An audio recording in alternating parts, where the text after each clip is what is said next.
આગળ વાત કરીએ વાપીની વાપી જીઆઈડીસીમાં નિર્માણાધીન સાઇટ ઉપર દુર્ઘટના બની છે। દિવાલ ધરાશાયી થતા 3 કામદારો ઈજાગ્રસ્ત થયા છે।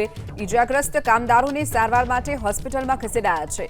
યોગેશ ગાર્મેન્ટ નામની કંપનીનું નિર્માણ અહીંયા ચાલી રહ્યું હતું। તે સમયે જ દિવાલ ધરાશાયી થતા 3 શ્રમિકો જે કામ કરી રહ્યા હતા તેઓ દટાયા હોવાનું સામે આવ્યું છે। ત્રણેય શ્રમિકો ઉપર દિવાલ ધરાશાયી થતા શ્રમિકો ઈજાગ્રસ્ત થયા છે। ઈજાગ્રસ્તોને વધુ સારવાર માટે હોસ્પિટલમાં ખસેડાયા છે। યોગેશ ગાર્મેન્ટ નામની જે કંપની હતી તેનું નિર્માણ કાર્ય અહીંયા ચાલી રહ્યું હતું। તે સમયે જે શ્રમિકો કામગીરી કરી રહ્યા હતા તેમની ઉપર દિવાલ ધરાશાયી થઈ હોવાની ઘટના બની હતી। યોગેશ ગાર્મેન્ટ નામની કંપનીનું નિર્માણ અહીંયા ચાલી રહ્યું હતું। તે સમયે જ દિવાલ ધરાશાયી થતા 3 શ્રમિકો જે કામ કરી રહ્યા હતા તેઓ દટાયા હોવાનું સામે આવ્યું છે। ત્રણેય શ્રમિકો ઉપર દિવાલ ધરાશાયી થતા શ્રમિકો ઈજાગ્રસ્ત થયા છે। ઈજાગ્રસ્તોને વધુ સારવાર માટે હોસ્પિટલમાં ખસેડાયા છે। યોગેશ ગાર્મેન્ટ નામની જે કંપની હતી તેનું નિર્માણ કાર્ય અહીંયા ચાલી રહ્યું હતું। તે સમયે જે શ્રમિકો કામગીરી કરી રહ્યા હતા તેમની ઉપર દિવાલ ધરાશાયી થઈ હોવાની ઘટના બની હતી।